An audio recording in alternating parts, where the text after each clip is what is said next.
Okay, so good morning, everybody. I hope you guys enjoyed your Mother's Day. You enjoyed, the weekend, and so I want to kind of go to the browser here and talk a little bit about some stuff I promised I'd upload for you guys, and I uploaded them this weekend, at least to my website. And well, I'm sorry, I take that back. They were uploaded to YouTube this weekend and my website this morning in Canvas. I linked them to my website in Canvas this morning, but they were uploaded, Friday, Saturday, or something like that. Anyway, let's go to the online transition, and here they are. This is the additional examples for the derivative. So you guys might want to take a look at that for what we worked on, calculus of polar curves, and then the sequence examples. And there's some lot of good, nice, useful information there. So both of these examples have some great information for you guys. And on your own time, go take a look at some of those additional examples that were really good examples. Anyway, okay. And so let's continue with our discussion on sequences. So I got to go to the iPad here. And let me just kind of get some stuff up and running here. And hopefully we can lock that in. But let's go to the iPad now.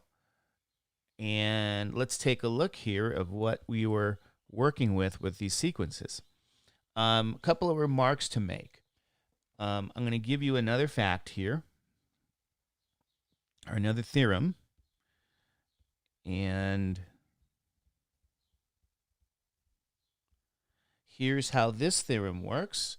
We're gonna say if the limit of a sequence as n goes to infinity is some finite value a, and I believe we need a continuous function at a.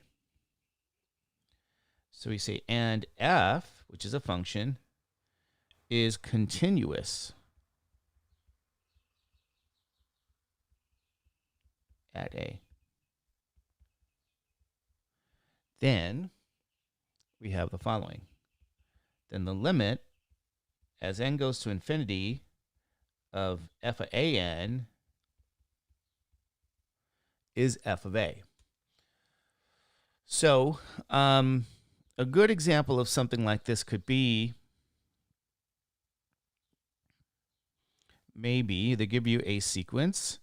And remember, your sequences can be given something like this. They can say, okay, what about cosine of maybe 1 over n? Very kind of simple sequence.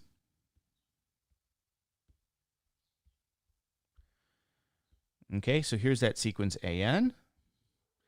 And this is the illustration of this particular point here. So in general, though, we want to know, as n gets big, where does an go to? Where does this end? What you want to focus on is what's in the argument right here. This is 1 over n. And what that means is that you want to know what's the limit here as n goes to infinity for 1 over n. And you guys know that limit is 0. In other words, an goes to 0 simply as n gets big, or vice versa. And so since I know this goes to 0, what we can say now is that the cosine of 1 over n goes to the cosine of 0. Okay, so you're applying here now the fact that cosine is continuous at 0 here. And that's what they want you to see here. Okay, so this is what their point is. And of course, cosine of 0 is actually the value 1. So this is really what we're looking for. And we can say now that as n gets big, the sequence here goes to 1. And so that's kind of what we're looking for. And of course, this is an example of what we say is convergence. So we have convergence here.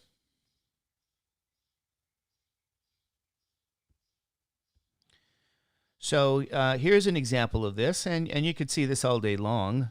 They could give you examples where you have and I'll change this on you just slightly so you guys could get used to seeing the notation differently. They can give you something like maybe the cube root of n plus 1 over n plus 8. Or maybe we should say here, let's put something a little different.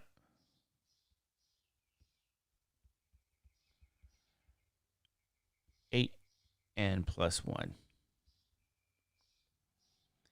And again, the idea is for us to know, as n gets big, what happens to this an. Focus on what is under the radical here, okay? This is going to be an application of what they're talking about. So if we said, what's the limit as n gets big for n plus 1 over 8n plus 1, you notice that this is infinity over infinity. Well, you could use that from calculus 1. Divide by the highest power of the variable in the denominator here, which is n. So we divide every term by n. And just using techniques from calculus 1, we get 1 plus 1 over n over 8 plus 1 over n now. Now this limit's going to be 1/8. Okay. So, and that's because you guys know the limit of 1 over n is 0. And this is what we're really left with is 1 plus 0 over that 8 plus 0, which is 1/8. Now, because they gave you the cube root, and the cube root is continuous at 1/8, what this says is that the limit now, as n goes to infinity, of the cube root of, looks like that was n plus 1 over 8n plus 1 is the cube root of 1/8. And the cube root of 1/8 is going to be 1/2. So that's what we're looking for. So you can say this goes to 1/2. We have convergence. And this is that substitution rule that we're talking about here. This is known as the substitution rule, or the substitution theorem.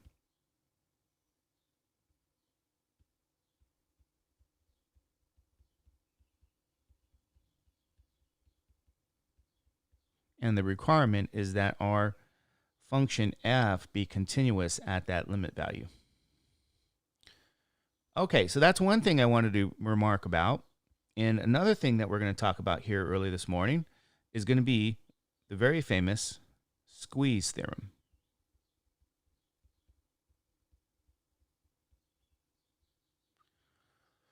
So we have the squeeze theorem here. And here's squeeze theorem. We're going to have to give you the assumptions here. First, we're going to say you're going to let an, bn, cn be 3 sequences.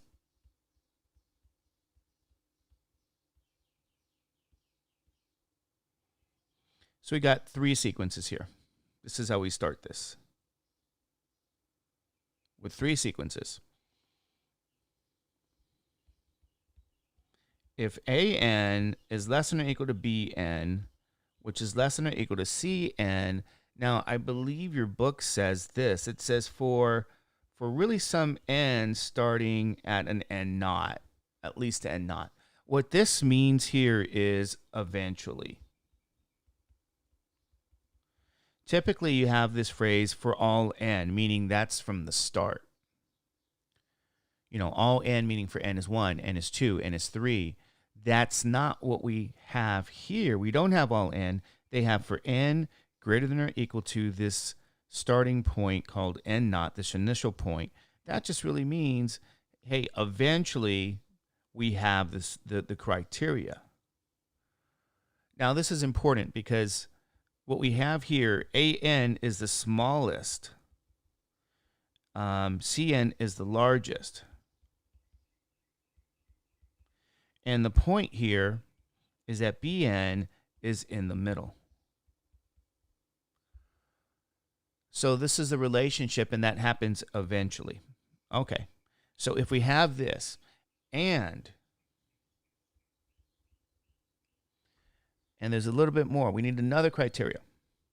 And the limit of the smallest is the same as the limit of the largest, which is some finite value L. This is n gets big. Then we can say the following. Then that forces the limit for the middle term to also be L. And this is the very, very famous squeeze theorem. Now, you had the squeeze theorem in Calculus 1 as well. Okay, squeeze theorem was there. And let me actually draw a slight picture of this idea so that you guys can see what's happening here. Okay, so if I draw our Cartesian coordinate system, from Calculus 1, you had continuous curves. And let me change this here. Let's change this to that value. I'm going to do a dotted line. This is L. And let's do some curves here. So if I say to you, here's going to eventually go to, this is from Calculus 1. There's the AN. Well, it's going to be the AN. And then we're going to do the CN. I'm sorry. I actually have it backwards. Okay, this is the AN. And this is the CN. And then we're going to have the BN, the middle. So we can say it goes something like this. Doesn't matter. And now these are continuous curves. We're talking sequences. So in other words, you can have, there are really points here, ladies and gentlemen, for the different values of n here. Right? This is discrete. So this is n is 1, maybe n is 2, and so on, n is 3. So these are discrete. Starts at n is 1. All these points. Oops. I'm going to undo that one.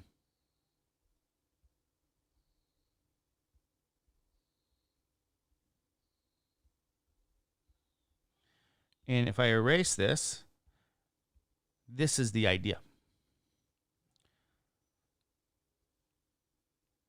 And so the middle sequence known as BN, the one that is in the middle right here.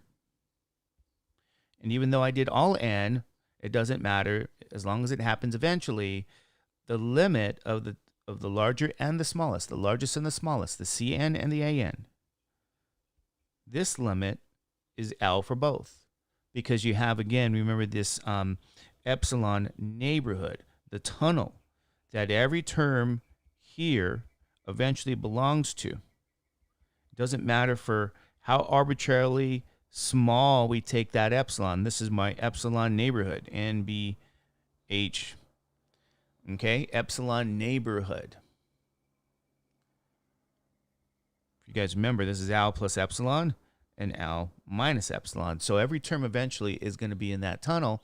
So if you have this situation where AN is less than BN, which is less than CN eventually, then and if the two limits AN and CN are L, then that forces the middle limit here to also be L. This is known as that squeeze theorem. And it's the same from Calculus 1, by the way. But Calculus 1 had continuous functions.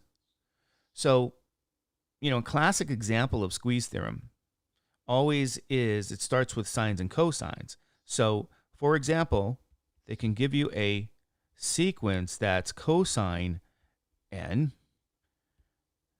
or I should say, yeah, let's do cosine n over maybe n squared. Here's a sequence here. And of course, we want to know, as n gets big, what happens to an? Do you have convergence or divergence? And you're gonna go through this and say maybe, okay, I'm going to look at that limit. N goes to infinity, cosine n over n squared, and you're going to say things like, well, I know my denominator n squared increases, without bound. But the problem is what's happening in the numerator, right? What's happening with cosine n?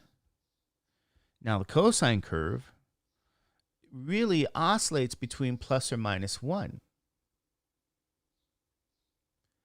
So what's happening with cosine as n gets big, cosine really, if you guys recall, is between cosine is actually between two numbers. It's bounded by positive 1 and negative 1. And so we don't know where this goes to. Cosine by itself, it's oscillating between positive 1 and negative 1. So I'm going to write that down. Cosine oscillates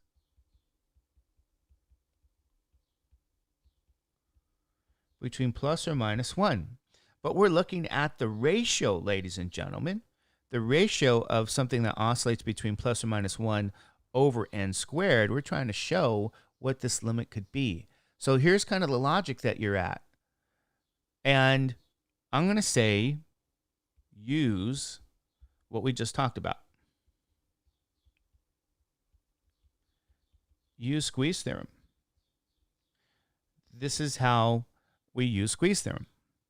Okay, but you're going to first need to know this very important idea, this very important fact in squeeze theorem, that the absolute value of cosine n is less than or equal to 1. And that's good and true for all n. Now, what that means by definition is that negative 1 is less than or equal to cosine of n, which is less than or equal to positive 1. Because that's what the, I should say, absolute value means. And then I'm going to say something else. Since this sequence has us dividing by, right here, n squared, I'm going to divide every term here by n squared. Now notice, n squared is positive. Now, that's an important detail because, and by the way, n squared is never 0. We can't divide by 0. But it's positive because remember, n is natural numbers, 1, 2, 3, and so on. So what you have here is everything we need. Because if you take a closer look, this is the an, this is the cn, and this is the bn. And what I know is that the limit of 1 over n squared is 0, and the limit of minus 1 over n squared, by properties, I can pull out my negative 1. And this is negative 1 times 0, which is also 0. So both of these limits are the same. So this portion goes to 0. This portion goes to 0. And here's what we say. That the limit, as n gets big, for cosine n over n squared is also 0, and we say by squeeze theorem. So we're showing here convergence here, and that middle term then, we go back, we already know that this equals 0. And that's convergence here. This is the value 0 here. Okay, convergence. And so that's an example of squeeze theorem. And I want to remark as well that it's not just true for cosine. Let's put this as a fact here, or a note really, that the absolute value of sine is also less than or equal to 1. So if they gave you a sequence that said, okay, what about sine n over the square root of n? Well, you're going to see by squeeze theorem, this also goes to a very similar, I think it's exact. Yeah, this also goes to, this is an, will go to 0 as n goes to infinity, because it's actually the same kind of question, but this time it's with sine. And notice my denominator is never 0, and my denominator is strictly positive. So when I go back and I divide here like I did prior, it doesn't change the direction of your sign because it's positive. That's what I wanted to get to. But anyway, this is like calculus 1. You have a squeeze theorem for sequences, like you had a squeeze theorem in the past as well. Okay, good. Now I wanted to remark about something here. I want you to recall a theorem that I said we're going to prove. And that's the limit of absolute value of n equals 0. Then that means the limit of an is 0.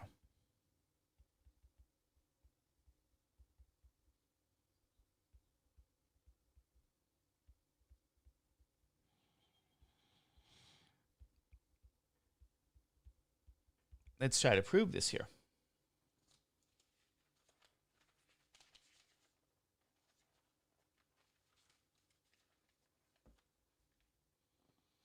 So, of course, this is of the form, so you guys know, we have this conditional. If P, then Q, and this is from geometry, P, arrow Q, a conditional. This portion here is what we assume. So if you guys remember, we start by saying we're going to assume P. We're going to assume that the limit of the absolute value of an is 0. And that's where we start here. This is from geometry. If you guys remember, this is the given part. And then the idea is for us to show the conclusion. So this is the assumption. And here's what we conclude. So we have to go from what's given to the conclusion, and the conclusion is that the limit of an is 0. Okay.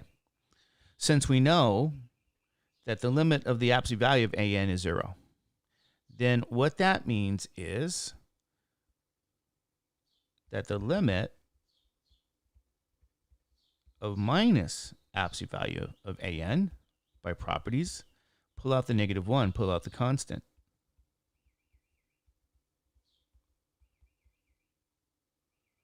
is also equal to 0. Since we pull out the constant, we're really focusing on this portion right here.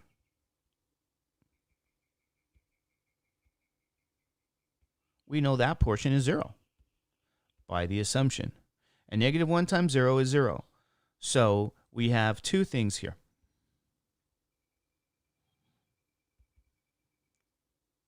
We have the limit of an is 0, and we have the limit of minus an is also 0. Okay, now I'm going to construct something here for you, an inequality that's true. This is the minus absolute value of an, which is less than or equal to the absolute value of an, which is less than or equal to the absolute value of an. And this is good for all n, by the way. And all that's saying here is this term here, right? These are equal, but I can say they're less than or equal. They're the same term. So that's why I have this inequality here. And then if I take, and if you remember, the absolute value is positive, right? And if I take a negative sign, I have the lower end there. So this is how we set up this proof. This is a valid inequality. And again, this is my smallest term, largest term, And of course, I want what's in the middle. And you guys can actually sense what's coming next. And here's what's coming. Since the limit of minus absolute value of an is the same as the limit of an, which is 0. First by the assumption, and second by what we did by using properties. They're both 0 here. And so what that means here is by squeeze theorem,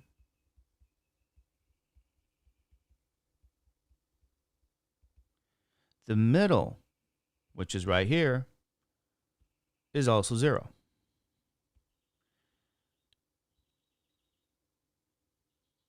So I showed that the limit of the absolute value of an is 0. And what that means is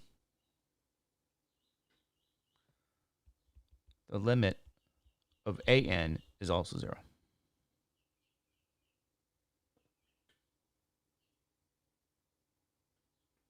Oh, I apologize. I made a mistake here. Of course. Let's go back here. That didn't make sense here. Here's the middle term. This inequality is always, this is the inequality we use. Let me put a box around that. Apologize. I've got a little typo in my notes here. There we go. Get a little typo in the notes. And that means we erase this. That fixed everything. That's kind of weird. It was a weird thing. Okay, so that you can't use the theorem when you prove the theorem. So this is the inequality right here. Just make sure that this is an an, and the inequality is true, right? Because if we just take this sequence and we look at this portion here, that just makes it positive. This one makes it negative because you put the negative sign. So the terms are between these two. This here, this is the real key to the proof, by the way. Without that, you're not going to prove it. And so the assumptions here is 0. We showed this was 0. And yeah, whenever you equal 0, that means now the middle term is 0. And there we go. That's where we wanted to go. So here's our conclusion, ladies and gentlemen. And this is now valid. All right, good. Okay, it's a Monday, I guess. So I did say I wanted to show you this, and we did see a little bit of these, and actually you might have seen some things in your examples if you guys looked that over. There were some good examples of this as well, using this theorem. And then you might say, well, when do we use this? Well, whenever you have an alternating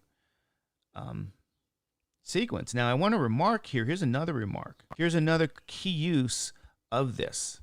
Here's a remark.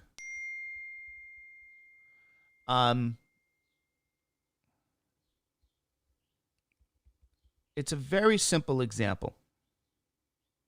This is an alternating mechanism.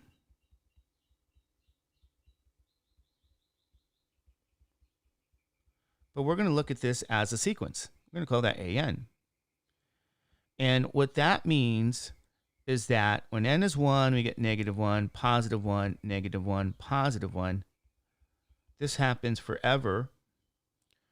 So this portion here, ladies and gentlemen, this is another example of divergence. You might say, no, Mr. Judge. Well, I mean, I could look at this and say to you, look at the behavior. You alternate between plus or minus 1 forever. You can never create that epsilon neighborhood where every term in that sequence belongs. And I think that's in our notes from the past. Okay, so you can't, no convergence here. And if you said, well, I'm going to try that theorem you just proved. I'm going to take the absolute value of -n, which I know becomes 1, and you say, okay, as n goes to infinity, the absolute value of this an, well, that goes to 1. That converges. Well, the absolute value of this does converge. But that does not mean, or I should say, let me be very specific. This is not what we just proved.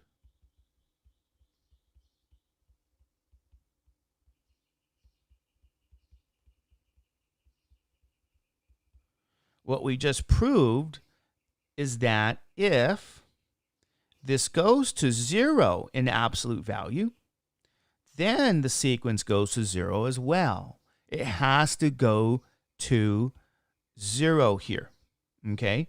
Here, it went to 1. So do not say this. If you do this, this is bad. Do not say, okay, AN also goes to 1. No, you're missing the point. That means you don't know the difference between 0 and 1. So we're showing here that this goes to 1, and ironically, this has great value.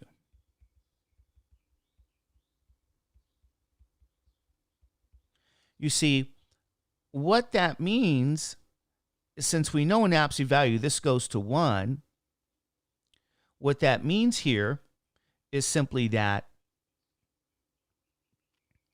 the original sequence, which is alternating, will go to plus or minus 1. So if this limit happened to be a 2, then AN will go to plus or minus 2.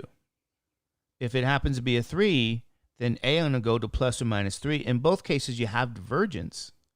In this case, since it's 1, AN goes to plus or minus 1, and you might say, I already knew that by looking at the terms because they're alternating. And you're right. But this is a detail that you can see because sometimes they give you sequences that'll be something like this. They give you an alternating mechanism, and then they'll give you n squared or something. We'll keep it simple. You say, oh, is that -1? Yeah. And then positive, that's 2 squared is 4. Yeah. And then a -9, and then a positive 16. It is, as you guys can see. It's alternating, but we have to see where this goes to. And you might try, and I'll say try, looking at this in absolute value, and then by properties again of absolute value. We seen last time that this is really 1, and n is positive, meaning 1, 2, 3, 4. So this is really n squared. And so this becomes simply n squared. So you can say, okay, the limit of n squared as n gets big, you guys know that goes to infinity. And so that means as n gets big, the absolute value of AN also gets big, meaning arbitrarily big, right? Goes to infinity.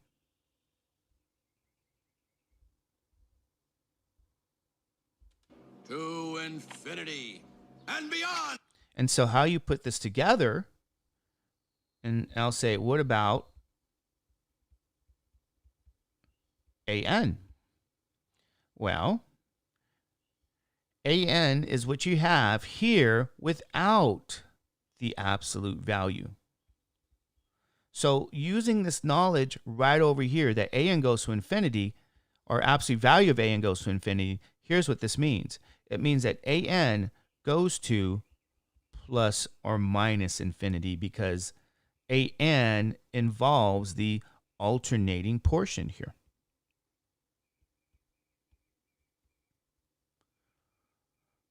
So this is an example, again, now of what we say is divergence.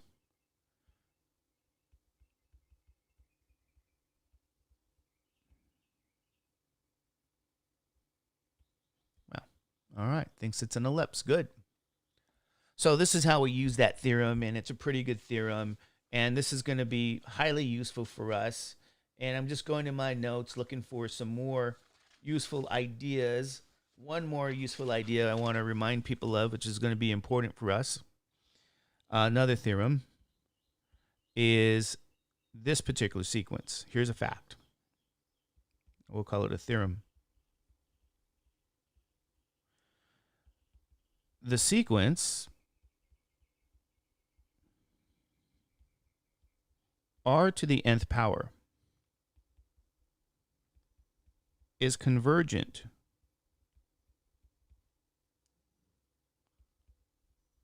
for the following.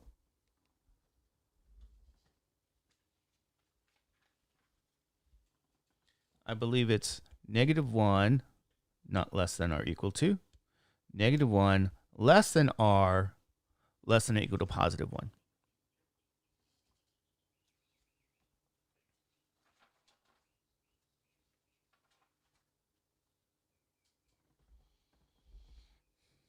Okay. And the basis of this is when you consider the function y equals b to the x, because remember, this is going to be not x but n, because our domain is natural numbers.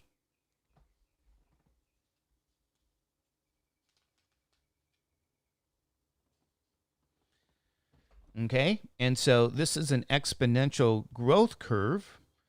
And if you say, okay, let's go back, let's double check here.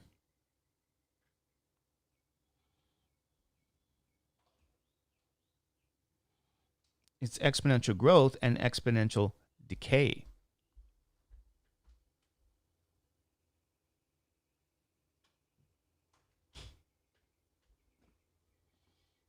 I'm just missing, I'm looking over a detail here.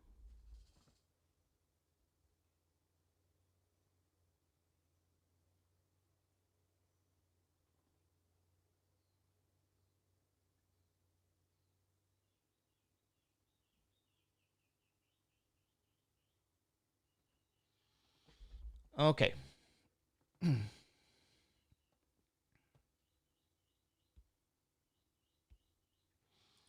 All right, so let's kind of look at these here so we know what's going on.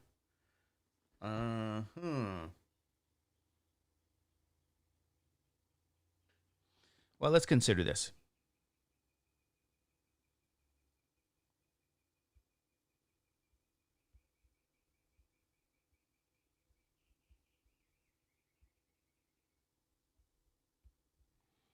If you guys remember, this is the growth, and we had our base here.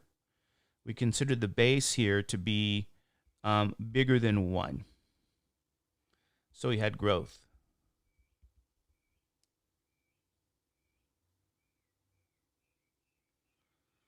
And this means limit as n gets big, which is really x. We want those details. Okay.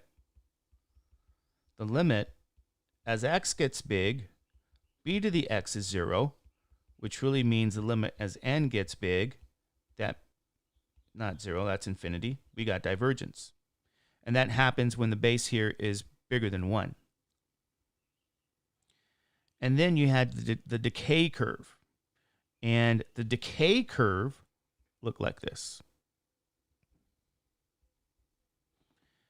And if you guys remember there, we had 0 can equal 0. 0 less than b less than 1.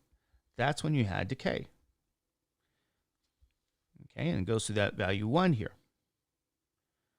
So we know, looking at the continuous situation, that now my base is between 0 and 1.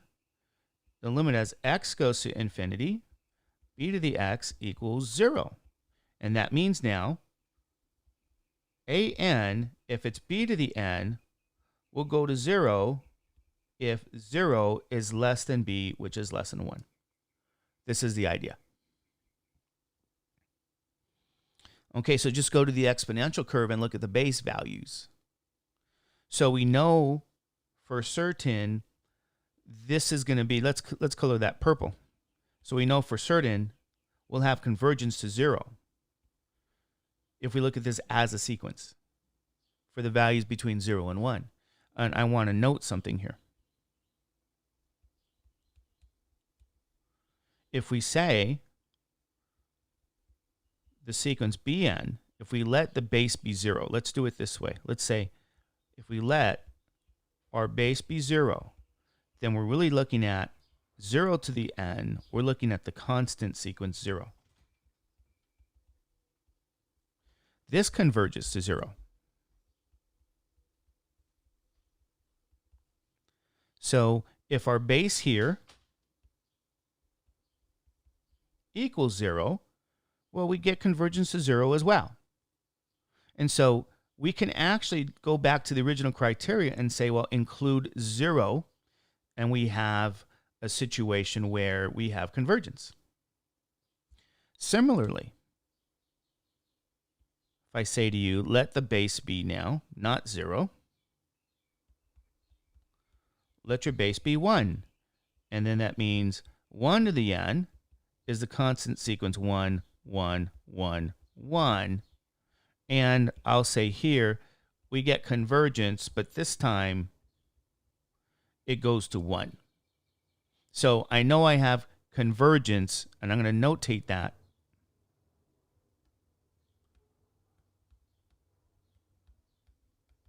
For our base, we have convergence. And then you say, okay, but Mr. Judge, that's not the interval that you gave us. And in fact, the letter here is R and not B.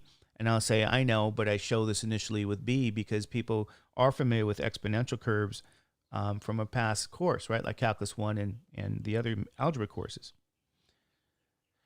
But we're going to change the letter when we're done. And if you said, but that's not the interval here. Look at the interval. They gave us between -1. Don't include -1, but they give us all the way to +1. And I'll say, okay, let's take a look now. Here's what we're going to do now. We're going to let, which really means, by the way, assume we're going to let -1 to be less than R to be less than 0. We're going to include this interval. Now, then that means that 0 is less than the absolute value of R, which will be less than 1.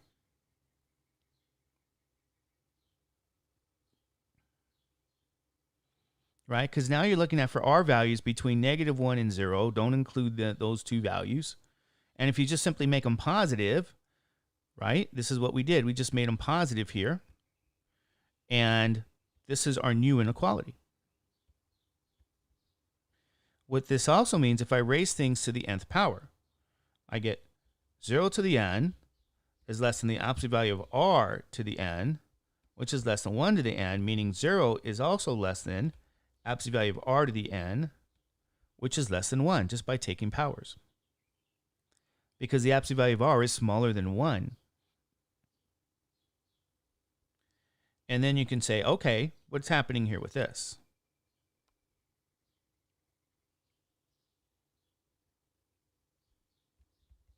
We know the limit of the absolute value of Rn equals the limit absolute value of R to the nth power, which is 0. Or in other words, my limit as n gets big for Rn is 0.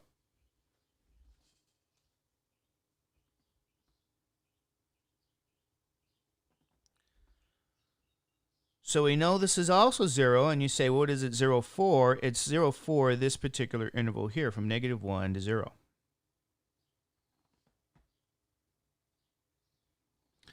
So what this means is include now for these two portions here. You're going to include 0 to 1 and -1 to 0. You're also going to include the 1 I believe we have there. Now it doesn't equal 0, but it converges to 1. So what you have here is a very famous fact, is that you're going to get convergence for these values here. And this is going to be used in our future. So go back and take a look here. We got, this is less than or equal, -1, +1. We're now going to call that not B, we're going to call that R.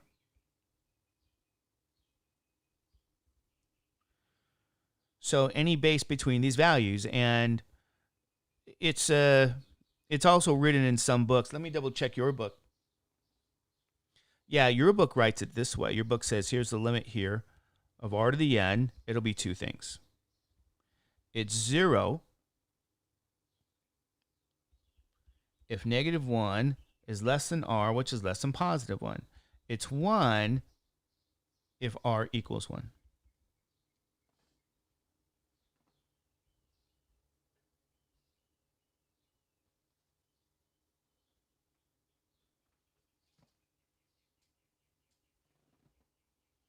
And this is kind of what I wanted to go through this morning with you guys to see some of these details.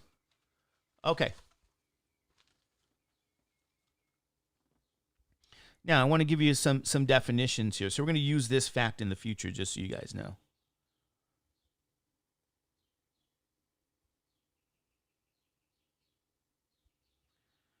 And this is the limit. So this is also the conditions in which we have convergence, by the way. This is about convergence. And to say something further, it also diverges. This means, it implies we diverge for all other values of r.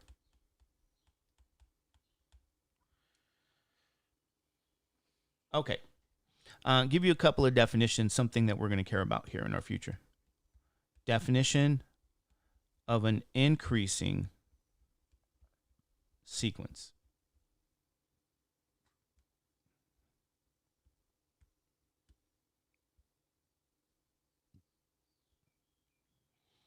And we're referring to this sequence. You're going to look at the relationship between an and the next term.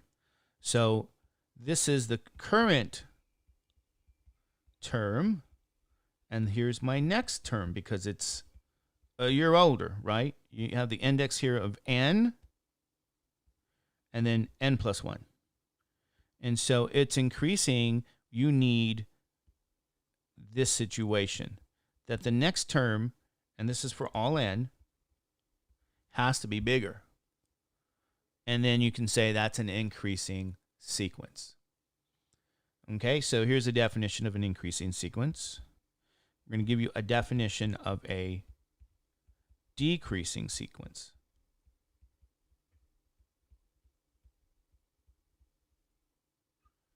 an. And that's if an plus 1, it's the same situation where you have the current term and you have the next term. And here, it's the opposite. You're getting smaller.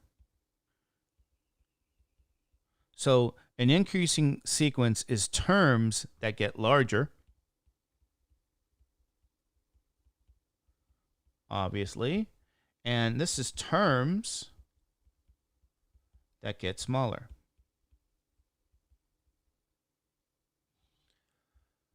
Now, the question is going to be, what happens? I mean, terms that get smaller, terms that get larger, they happen all the time. But do they get closer and closer to some value? And so that's what we're concerned with. And there's an increasing sequence that can look like this. And let me draw a straight line.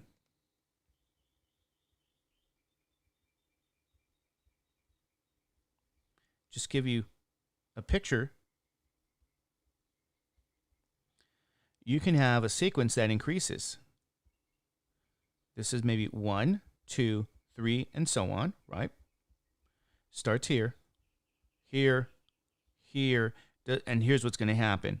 Does this sequence ultimately what? Get close to some value where we can talk about convergence? This is increasing. Or does this happen? You're here, here, here, and do you increase without bound? And that's what we're getting at. So even though both of these are increasing, we really have two situations. One is going to increase without bound, and the other does increase, but it increases with bound. Okay, so I have to give you a definition here. And the same thing is going to happen for decreasing. You could decrease and get close to some value with bound, or you can go and decrease forever without bound. So I'm going to give you the definition here of being bounded above.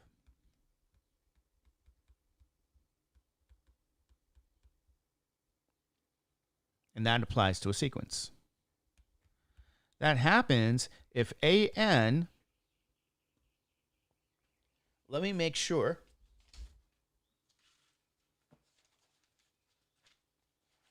I'm going to check here with your book. Yeah, it doesn't. Okay.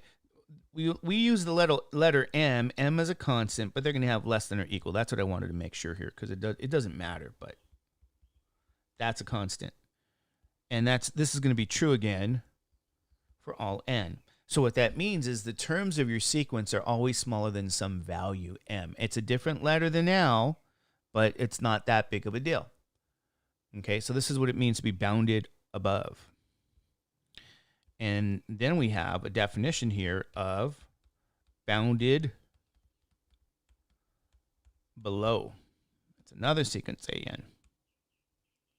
And that's the opposite. If AN is greater than or equal to little m for all n. And then you still have this constant here.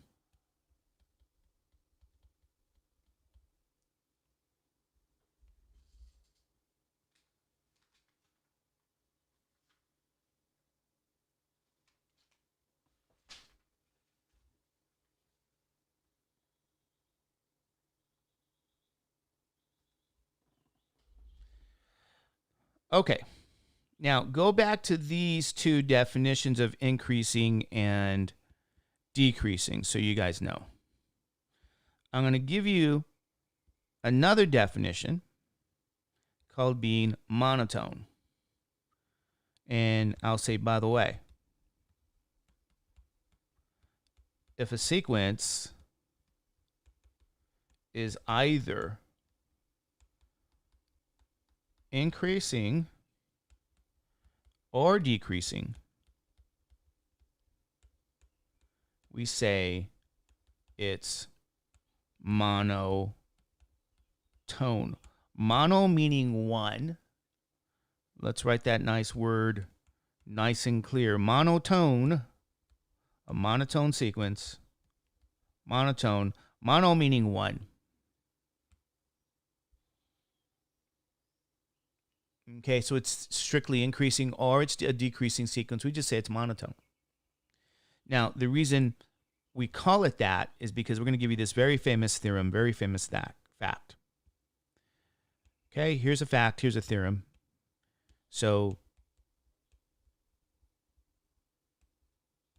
every bounded monotone sequence converges.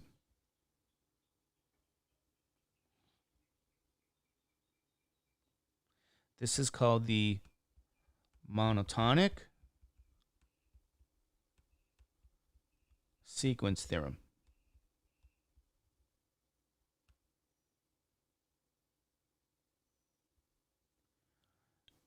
And so go back to the picture that I drew for you guys, because this is really what this is. Okay? Every bounded has to be bounded, and it has to be monotone. You say, what does that mean? Well, you got two types of boundedness, right? You're either bounded above or below. And you have two types of situations. You could be increasing and decreasing, at least in terms of this monotone definition. You're the increasing, you're decreasing, you're monotone. All they're saying by this theorem is the following: that what you have here, get rid of the increase without bound. Okay? Get rid of the red dots. Get rid of the increase without bound. If you do that, keep your increasing sequence, but make sure that it is bounded. And for its increasing, it has to be bounded above. And that's what the monotone theorem is saying, that if you are bounded above, and it doesn't matter, you can call this L, you can call this M. Okay? You have to be increasing, but in fact, bounded. Bounded above. And similarly, if you said to me, and I'll do this in blue, what if it's decreasing? And I'll say, okay, you have a decreasing sequence. If it's decreasing without bound, then it's not bounded. That's not what they're talking about.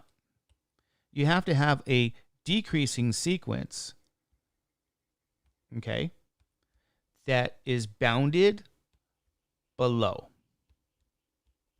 And I'm going to put this imaginary line here and say that's my little m. This is a sequence that's bounded below. It is decreasing yet bounded below, and those two things lead to convergence. And very simply, because we can now define those epsilon neighborhoods, right? We could define epsilon neighborhoods for you.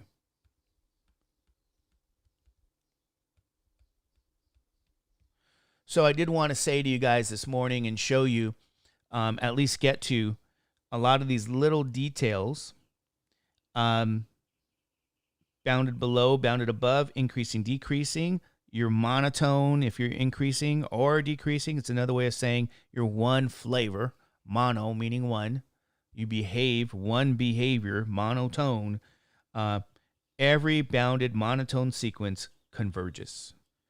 Okay, but you got to be bounded. You can't just be increase without bound. You got to increase with bound. Oh, if you want to decrease, you got to be decreasing with bound as well.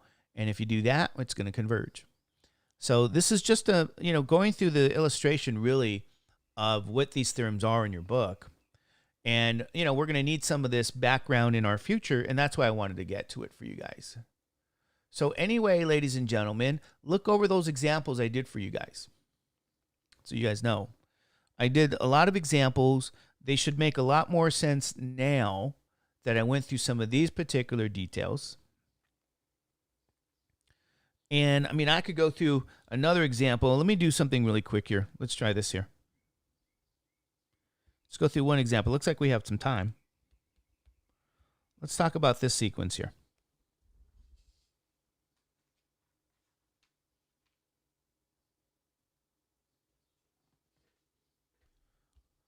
N factorial over n over n. You do see some of these sequences sometimes. Yeah, we got a few minutes. Let's try to get this out of the way. Now, I want you guys to note something about this sequence. A1 is 1 factorial over 1 to the first power. So if you guys don't know, n factorial is defined to be n minus 1, n minus 2, down to 2 times 1, forever. This portion's 1. This portion's 1 portion. So A1 is 1. Similarly, A2 is 2 factorial over 2 squared, which is 2 times 1 over 2 times 2. A3, 3 factorial over 3 to the cube power. I'm sorry. Which is 3 times 2 times 1 over 3 times 3 times 3 times 3. Now, your book does something like this. Your book says, okay, really consider this. The book actually changed the order because it wants you to see an important detail here and here. So here's how we can summarize. A1 is 1. A2 is 1 times 2. They wrote factorial backwards. And then they have A3 here, writing factorial backwards again.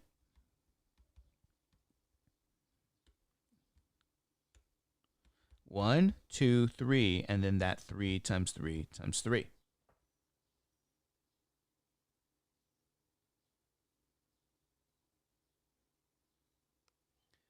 And so what it appears here is that these terms are decreasing. They're getting smaller. And if you really looked at the definition, AN writing factorial backwards, you get the following.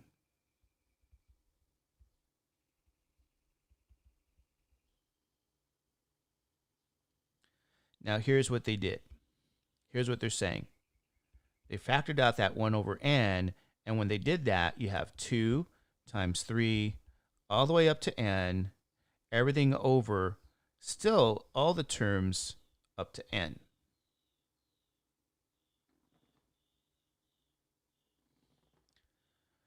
And what they want you to consider is this right in here.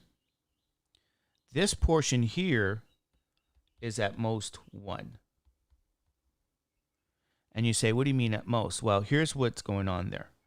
Because we know 2 times 3 up to n is less than or equal to n times n up to n. They're relating the numerator and the denominator.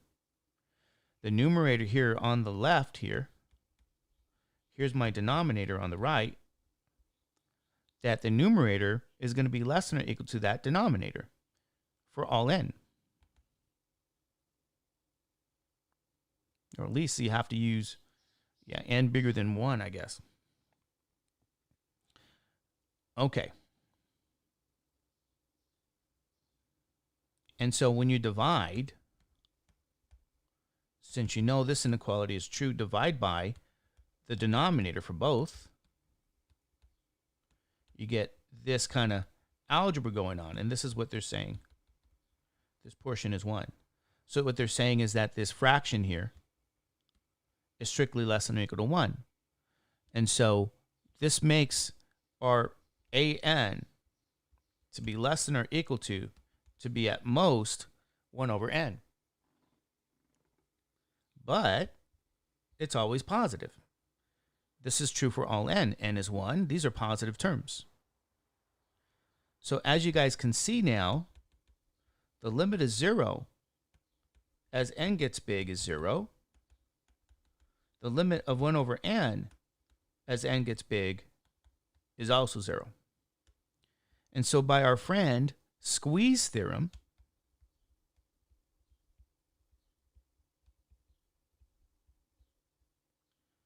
we know the middle term right here is also going to 0.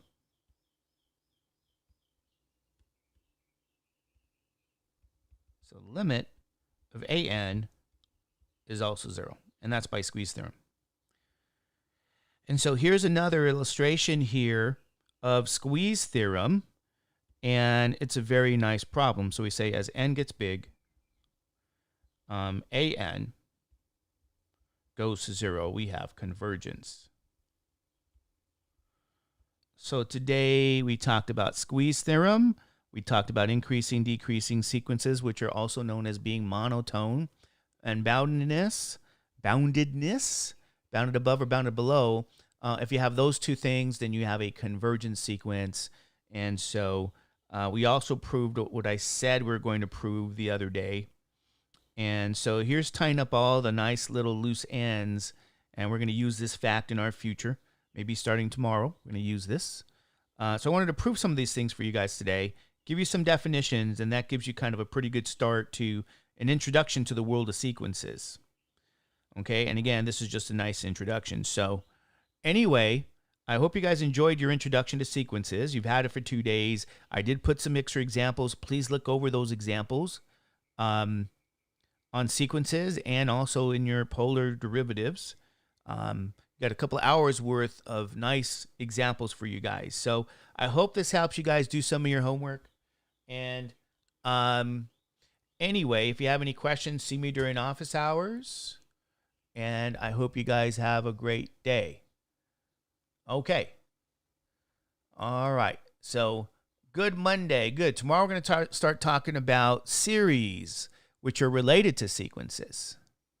So make sure you guys show up for tomorrow's lecture as well. Series and beautiful stuff. There's a lot of detail in series as well.